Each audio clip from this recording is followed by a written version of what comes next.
오늘 말씀의 내용은 종려주일 직전 주일이기 때문에 예수님이 예루살렘에 입성하기 직전, 그 직전에 벌어졌던 이야기들을 중심으로, 또한 그 직전에 사람들은 어떠한 마음을 가지고 예수님을 만나고 영접하려고 했는지 그 내용을 살핌으로 인해서 우리들의 믿음을 한번 확인해보고 기도하는 그런 시간을 가지려고 합니다. 성경에 나와 있는 내용이긴 하지만 사실은 오늘날 우리가 사순절을 지나고 종려주일, 부활주일 조금 더 간단하게 이야기를 하면 십자가의 고난이 지금 우리에게 있지만 결국은 예수 그리스도의 부활하심으로 모든 곳에서 승리할 거라고 하는 그 믿음을 가지고 살아가는 우리들에게 이제 예수님께서는 십자가 지시고 예루살렘으로 들어가기 직전 우리들의 믿음은 과연 어떠냐라고 하는 것입니다. 믿음은 있지만 현실은 그 무게가 너무나도 무겁고 감당해야 될 멍해가 많고 또한 내가 과연 그 일을 할 수 있을까 두려움 속에 있기도 하고 그러한 마음들을 우리가 가지고 있는데 바로 그와 같은 내용이 예수님이 예루살렘 입성 직전에 사람들이 가지고 있던 이야기와 크게 다르지 않다고 하는 것을 말씀으로 함께 나누려고 하는 것입니다. 오늘 우리가 함께 읽은 요한복음 11장에 나와 있는 말씀은 예수님과 관련된 두 가지의 중요한 내용을 담고 있습니다. 첫 번째로는 죽은 나사로를 살리신 사건에 대해서 마르다가 나사로가 살아날 것을 믿느냐, 마지막 때에 살아날 줄로 믿습니다. 지금이 아니라 마지막 때 주님 이제 역사를 이루시는 날에 살아날 것이다. 그렇게 얘기를 했는데 예수님은 25절에 이렇게 말하고 있지요. 나는 부활이요 생명이니 나를 믿는 자는 죽어도 살겠고 살아서 믿는 자는 영원히 죽지 아니하리라 하시면서 나사로가 지금 살아날 것이다 하시면서 실제로 나사로를 살려주시는 장면이 나와 있습니다. 이 말씀을 보면은 사실 우리들도 부활에 대한 믿음을 가지고 있어요. 주님 다시 오시는 날 마지막 나팔 소리가 울릴 때 그때에는 모든 것이 다 부활 역사로 뒤바뀔 것이다. 그러한 믿음을 우리의 부활 신앙으로 가지고 있습니다. 그런데 예수님께서 지금 우리에게 원하시고 있는 것은 당연히 그때에도 마지막 부활 때에도 부활의 사건이 이루어지긴 하지만 지금 이 자리에서 이루어질 것이다. 지금 이 자리에서 믿음을 가지고 일어서면 믿음을 가지고 옆에 있는 동료들과 손을 잡으면 현재 믿음을 가지고 내가 담대히 결단을 하면 그 순간 하나님의 부활 역사가 주님의 부활 역사가 이루어지게 될 것이다. 그 메시지를 전하고 있는 것입니다. 믿음에 대해서 마르다와 예수님과의 이 내용이 약간 차이 나는 것을 볼 수가 있는 거죠. 우리들의 믿음과 우리에게 원하시는 하나님이 원하시는 믿음과 차이가 분명하게 있는 것을 말해주고 있는 내용입니다. 두 번째로는 죄가 없으신 예수님을 누가 죽일 수 있을 것인가? 많은 이 바리새인들과 대제사장들이 예수님을 믿는 사람들이 점점 많아지는 거예요. 그 이유는 죽은 나사로가 살아난 것 때문에 두려워했습니다.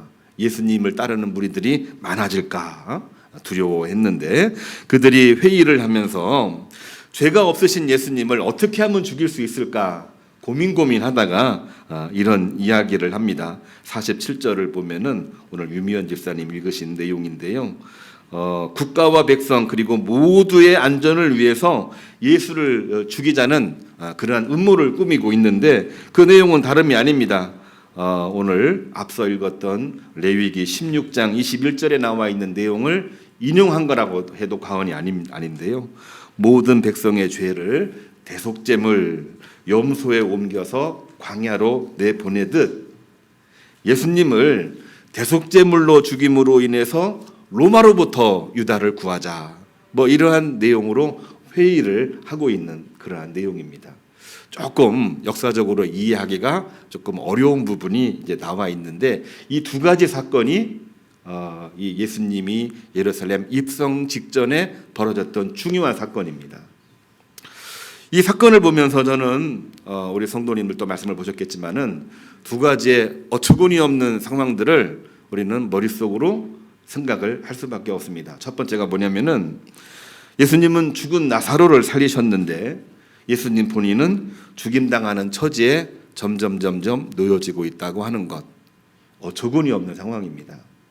예수님은 우리를 살리시려고 끊임없이 노력하고 계시는데 우리는 예수님을 죽이려고 음모를 꾸미고 있다는 어처구니 없는 사건입니다. 자, 이 말씀을 우리가 꼭 기억을 해야만 될 것 같아요. 두 번째로는 뭐냐면은요, 대제사장들과 유대인들이 예수님을 죽임으로 자신들의 기득권을 유지하려고 막 몸부림을 치고 있는데, 그러니까 악한 세력들은 자기들이 살려고 기득권을 유지하려고 모든 노력을 다하고 있는데 주님을 따르는 무리들, 마르다, 마리아, 제자들, 주님을 따르는 무리들은 나사로의 부활을 보고도 예수님의 놀라우신 구원의 능력과 역사를 또 마지막 때에 또 부활의 역사를 믿지 못하고 있다고 하는 겁니다.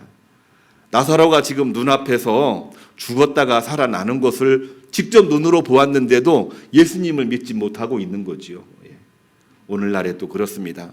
사단 권세, 음부의 권세가 우리를 막 엄습하고 우리를 두렵게 하고 우리가 생각지도 못했던 끔찍한 일들이 막 벌어지게 해서 믿음이 무슨 소용이냐 이런 것들을 막 암시하는 내용들이 참 많이 있는데 우리들은 어떤 마음을 가지고 있나요? 과연 믿음으로 현재를 살아갈 수가 있을까? 믿음으로 이 문제를 내가 극복할 수 있을까? 두려워서 아무 말을 못하고 있는 모습과도 크게 다르지 않다고 하는 겁니다. 제가 말했던 내용이 어처구니 없다고 표현을 했는데 어처구니 없는 내용인가요? 아닌가요? 예수님은 사람을 살리셨는데 사람은 예수님을 죽이려고 해요. 어처구니가 없습니다. 악한 권세들은 예수님을 죽이려고 하는데 우리들은 예수님에 대한 믿음이 점점 약해지고 있는 거예요. 예루살렘에 입성하기 직전에 벌어졌던 어처구니 없는 내용을 이 성경 요한복음은 낱낱이 기록을 하고 있는 것입니다. 그런데 우리가 말씀을 보면서 이러한 내용을 확인하는 것으로 우리가 은혜를 받는다라고 얘기할 수가 없죠. 뭔가요? 예수님은 그럼에도 불구하고 당신의 구원 역사를 반드시 진행하고 계시고 있다는 것을 우리는 꼭 지켜봐야 됩니다. 그게 성경 말씀 아닌가요? 우리 인간은 끊임없이 포기하고 있지만, 우리 인간은 끊임없이 주저하고 망설이고 있지만 예수님은 단호하게 아버지 하나님의 뜻을 받들어서 구원 역사를 펼쳐가신다고 하는 얘기입니다. 45절을 보면은 나사로를 살리신 일로 인해서 많은 사람들이 예수 그리스도를 믿기 시작을 했고 많은 유대인들, 예수님과 적대적인 관계를 가지고 있는 유대인들조차도 예수님을 믿기 시작을 했다. 성경의 기록입니다. 뿐만이 아니라 그것 때문에 대제사장들과 바리새인들은 예수님을 죽이려고 했다는 얘기죠. 사단 권세가 정말 이 땅을 정말 판을 치고 힘들게 하고 있지만 사단 권세, 음부의 권세를 우리들은 잘 모릅니다. 왜 그럴까요? 안 보여서요? 어떻게 보면은 안 보여서 그럴 수 있다고도 생각이 되지만 우리가 믿음 생활을 열심히 하지 않으면은 사단 권세, 음부의 권세가 보이질 않습니다. 내가 믿음으로 살려고 몸부림을 치고 내가 이 말씀을 가지고 하나님께 영광 돌리겠다라고 단호하게 결단하고 몸부림을 치면은 방해하는 사단 권세, 음부의 권세가 보이는 거예요. 그렇습니다. 이들은 전혀 보지를 못했던 그러한 상황들이었는데 누구는 아느냐? 사단 권세, 음부의 권세는 분명하게 알아요. 믿음으로 나아오는 사람들이 누구인지. 결국은 아버지 하나님의 뜻을 받들어서 끝까지 구속사역을 펼쳐가시는 예수님을 지목하고 예수님을 죽이려고 음모를 꾸미기 시작했다라고 하는 것입니다. 마태복음, 마가복음, 누가복음서를 우리는 공관복음서라고 합니다. 공통의 관심을 가지고 있는 예수님에 관한 기록입니다. 거기에서는 성전을 강도의 굴열로 만들었구나. 내 집은 만민이 기도하는 집이다 하면서 대제사장들, 많은 유대인 바리새인들을 책망하는 그 장면이 나오고 있는데, 그것으로 말미암아 대제사장들과 바리새인들이 예수님을 죽이려고 음모를 꾸미기 시작을 했다. 이게 바로 마태, 마가, 누가의 기록이라고 한다면, 오늘 요한복음에 나와 있는 내용이 뭐냐면요, 그겁니다. 나사로를 통해서 많은 사람들이, 예수 그리스도를 믿는 사람들이 많아지게 됨으로 말미암아 그들은 위협을 느껴요. 그 예수를 죽이기 위해서 결국은 자기들이 알고 있는 이 토라, 이 모세오경에 나와 있는 레위기를 사실은 인용을 합니다. 아사셀 염소에 모든 짐을 실어서 광야로 내보내면 우리가 안전하리라. 그렇기 때문에 이 예수를 죽임으로 말미암아 우리의 기득권뿐만이 아니라 로마로부터 유다를 구할 수 있다. 그런 식으로 가스라이팅을 해나가기 시작을 하는 겁니다. 그리고 예수님을 죽일 음모를 꾸미기 시작하였느니라. 오늘 53절에 이날부터는 그들이 예수를 죽이려고 모의하였느니라. 이런 기록이 나와 있는 것입니다. 우리가 성경을 읽고 신앙생활을 하면서 정말 이해 많이 하고 있는데 이해하기 힘든 내용이 바로 이러한 내용입니다. 아무리 생각을 해봐도 예수님이 로마를 향해서 저항했다거나 유대인들을 향해서 뭐 칼을 들고 뭐 무장하고 뭐 싸웠다거나 이런 기록들이 그 어디에도 없습니다. 오히려 칼을 들었던 베드로에게는 칼로 일어서는 자, 칼로 망할 것이다 라고 말을 하면서 오히려 칼을 드는 것을 예수님께서는 막으셨던 기록도 성경에 있는데, 예수님을 죽일 만한 그러한 이유가 어디에 있나요? 사실은 없습니다. 예수님 그 어디에도 칼을 들고 무장투쟁을 했다 이런 내용들이 없는데 왜 그들은 예수님을 죽이려고 음모를 꾸몄을까요? 우리가 성경을 읽으면서 읽고 또 읽고 하면서 매번 고민할 수밖에 없는 그러한 내용이 있습니다. 저는 이렇게 생각을 합니다. 예수님은 도저히 막을 수가 없는 하나님의 아들이라고 이들은 생각을 했기 때문입니다. 권력과 물질 등등 그 무엇으로도 통제할 수 없는 존재라고 그들은 여겼던 것입니다. 예수님은 어떠한 삶을 사셨고 어떠한 말씀을 하셨기 때문에 그들이 이러한 느낌을 받았을까요? 그거는 하나님의 영원하신 사랑을 가지고 생명을 살리는 삶을 이 땅에서 보여주시고 말씀을 전해주셨기 때문인 것입니다. 그 예수님과 그 말씀은 그 어떠한 지배 권력도 사실 무력화시키고 무용화시키는 놀라운 힘이 그 안에 있는 것입니다. 사단 권세가 아무리 강하게 우리를 엄습한다고 할지라도 예수님에 대한 믿음을 확고하게 가지고 있으면 그 어떤 것도 우리는 이겨낼 수가 있는 것입니다. 권력자들이 가장 두려워하는 사람이 어떠한 사람일까요? 다른 말로 바꿔봅니다. 사단 권세, 음부의 권세가 가장 힘들어하는 존재가 과연 누구일까요? 당연히 예수님이시죠. 예수님이시죠. 그런데 권력자들이나 사단 권세가 가장 두려워하는 그러한 존재가 누구냐면요, 예수님을 따르며 권력욕, 물질욕을 포기한 사람들을 가장 두려워하게끔 되어져 있습니다. 권력욕, 물질욕 이것을 가지고 있는 사람들, 그러한 사람들은 오히려 더 쉽다고 이야기를 합니다. 권력으로 언제든지 딜을 할 수가 있거든요. 물질로도 언제든지 딜을 할 수가 있거든요. 협박하기도 하고 또한 꾀이기도 하고 을러대기도 하면서 언제든지 통제 가능한 사람들이 거기에 기대를 하고 있는 그러한 사람들입니다. 그러나 그것 없습니다. 오로지 예수 그리스도를 마음에 품고 예수 그리스도를 통해서 전해주신 하나님의 말씀, 생명을 살리는 그 삶을 마음속에 간직한 사람은 그 어떠한 유혹과 그 어떠한 미혹이 있다고 할지라도 결코 흔들리지 않기 때문에 그런 것입니다. 예수님은 그 어떤 것으로도 회유할 수 없는 그러한 존재이기 때문에 바리새인 대제사장들은 그들의 기득권을 위해서 예수님을 죽이려고 음모를 꾸몄다는 거죠. 오늘날 우리들이 종종 이야기하는 내용이 있습니다. 목사님, 저 두려움 때문에 참 힘이 듭니다. 이런 이야기를 저는 참 많이 들어요. 제가 기도할 수 있으면 제가 기도해 드리겠습니다 하면서 기도를 이제 많이 한 적이 있는데, 저도 말씀을 읽고 또 기도하면서 곰곰이 생각해 본 그 내용, 그게 바로 뭐냐면요, 왜 우리들의 마음속에는 두려움이 생기는 것일까? 왜 하나님은 두려워하지 말라, 놀라지 말라, 내가 너와 함께 함이니라, 이 말씀을 하셨을까? 생각하고 또 생각하고 또 생각을 해본 결과 저는 두 가지로 분류를 합니다. 첫 번째로는 우리 인간이 연약하기 때문에 두려움을 가질 수밖에 없는 존재론적인 이유는 그 안에 있는 거죠. 연약하기 때문에 몸도 약하고 마음도 약하고 어떻게 될지 미래를 알 수가 없으니까 두려움이 생기는 것은 당연할 수밖에 없는 것입니다.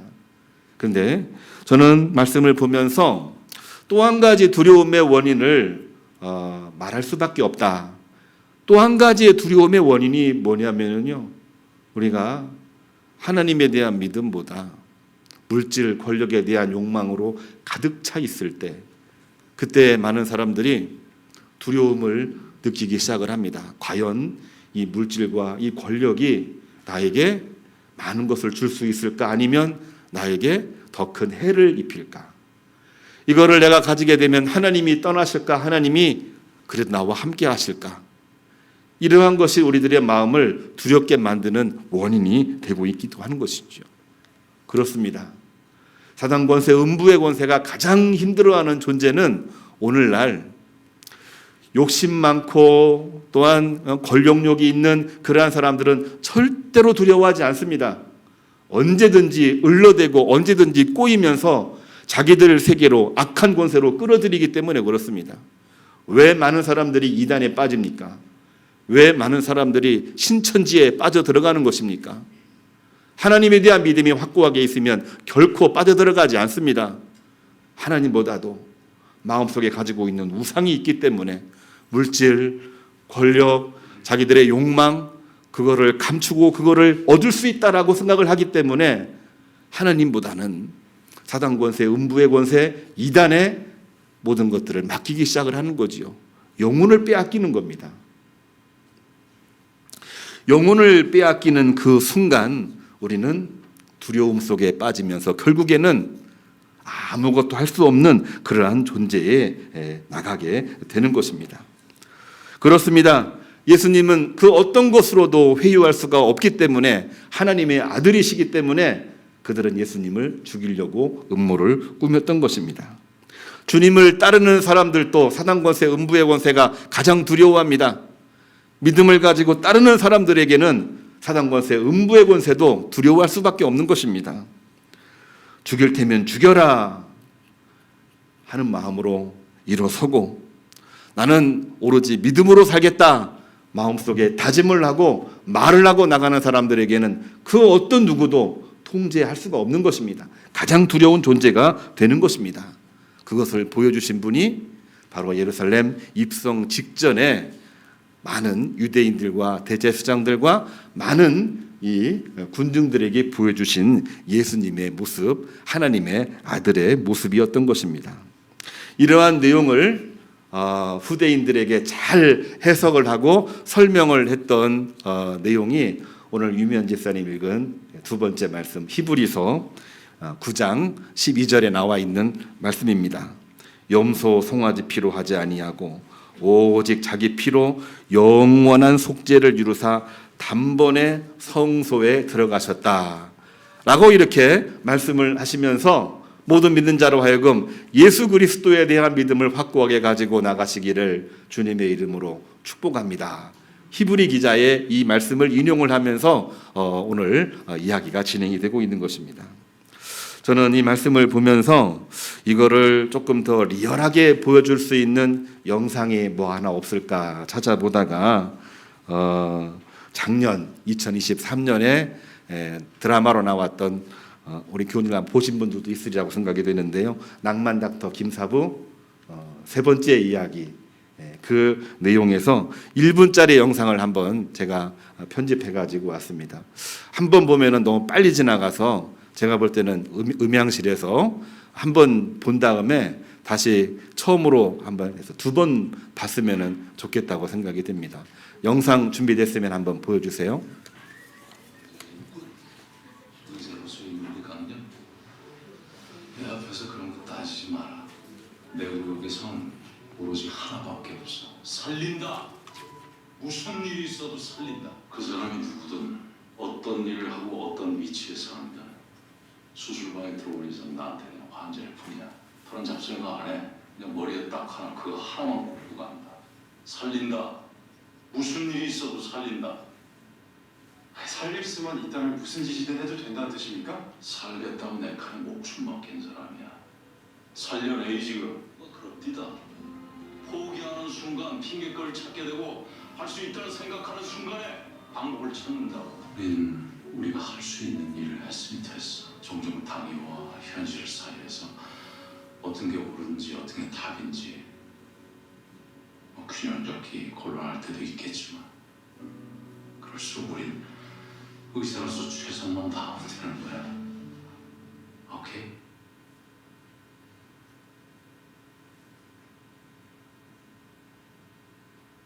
무반전인꾼, 의사로서의 윤리관념. 내 앞에서 그런 거 따지지 마라. 내 의혹에선 오로지 하나밖에 없어. 살린다. 무슨 일이 있어도 살린다. 그 사람이 누구든 어떤 일을 하고 어떤 위치에 사는다. 수술방에 들어오기 전 나한테 그냥 환자일 뿐이야. 다른 잡생각 안 해. 그냥 머리에 딱 하나 그거 하나만 꽂고 간다. 살린다. 무슨 일이 있어도 살린다. 살릴 수만 있다면 무슨 짓이든 해도 된다는 뜻입니까? 살겠다면 내 칼에 목숨 맡긴 사람이야. 살려내 지금. 그럽디다. 포기하는 순간 핑계거리를 찾게 되고 할 수 있다는 생각하는 순간에 방법을 찾는다고. 우리가 할 수 있는 일을 했으면 됐어. 종종 당위와 현실 사이에서 어떤 게 옳은지 어떤 게 답인지 균형잡기 곤란할 때도 있겠지만 그럴수록 우린 의사로서 최선만 다하면 되는 거야. 오케이? 너무 짧아서 좀 그러긴 합니다만 아마 보신 분도 있으리라고 생각이 됩니다. 여기 나와 있는 멘트가 뭐 우리가 귀에 익은 멘트라고 생각이 되는데 저는 이 영상을 보면서 성경에 나와 있는 예수님의 말씀이 아니고는 이러한 멘트가 나올 수가 없다. 저는 그렇게 고백을 하면서 이 영상을 준비를 했어요. 오늘날 뭐 전공의 파업 또 우리 빅 5의 병원들이 지금 다들 이제 파업하고 하는 그런 분위기 속에서 과연 이 내용이 어떤 의미를 가질지 아마 상상으로 많은 생각들을 이제 할 수밖에 없는 상황이긴 하지만 오늘날은 그렇습니다. 이런 이유 때문에 저런 이유 때문에 이 밥그릇 저 밥그릇 이런 명분 저런 명분 때문에 지금 살리는 일을 지금 방기하고 있는 상황에 있거든요. 예수님 당시에 이 땅에 생명을 살리려고 오신 예수님이 생명을 살려야 되는데 방해꾼도 있습니다. 살리지 못하는 상황도 있습니다. 살리려고 했지만 생명의 위협을 느낍니다. 예수님을 따르려고 하는 사람들도 믿음이 있다고 하지만 주저하고 망설이고 있습니다. 여기저기에서 여러 가지 이유들을 가지고 있는데 결국은 아무것도 못하고 있는 거예요. 예수님은 어떻게 하고 있나요? 예수님은 끝까지 아버지 하나님의 뜻을 따라서 내가 십자가를 질 것이다. 내가 부활할 것이다. 그 메시지를 증언하면서 복음을 전하고 있는 모습이 바로 예수님의 모습이셨습니다. 오늘 설교의 제목이 뭔가요? 오직 생명을 살리신 주님을 따라서 우리가 믿음 생활, 신앙 생활을 하게 될 때에 그 가운데에서 하나님 역사하시고 그 가운데에서 우리 마음의 소원이 이루어지고 그러한 가운데 하나님이 주시는 놀라운 복, 형통함의 은총이 있는 줄로 믿으시기를 주님의 이름으로 축복합니다. 이 이야기는 사순절 이야기로만 끝나지 않습니다. 우리가 태신자 작정을 할 때에도 여러 가지 이유들이 있습니다. 안 되는 이유, 못하는 이유. 그러나 우리가 하나님 앞에 이름을 이야기하고 기도하자는 것입니다. 기도하고 그가 못 받아들이면 못 나오는 겁니다. 그가 안 받아들이면은 그걸로 더 이상 될 수가 없는 것입니다. 우리는 믿음으로 호소하고 믿음으로 손을 내밀고 믿음으로 떡을 떼고 하면서 구원의 길로 인도하는 것이 우리들의 일입니다. 왜? 우리들은 오늘 여기 나와 있는 영상처럼 우리들의 삶 가운데 하느님의 말씀을 받은 사람이기 때문에 그렇습니다. 내가 원하는 것은 하나님의 말씀대로 오직 뭡니까? 생명을 살린다. 이 믿음을 가지고 오늘날 이 힘겨운 때에 믿음으로 일어서고 승리하시고 생명을 살림으로 복을 누리시는 우리 모든 교우님들 되시기를 주님의 이름으로 축복합니다. 다 같이 파송 찬양 주기도송 함께 부르시겠습니다.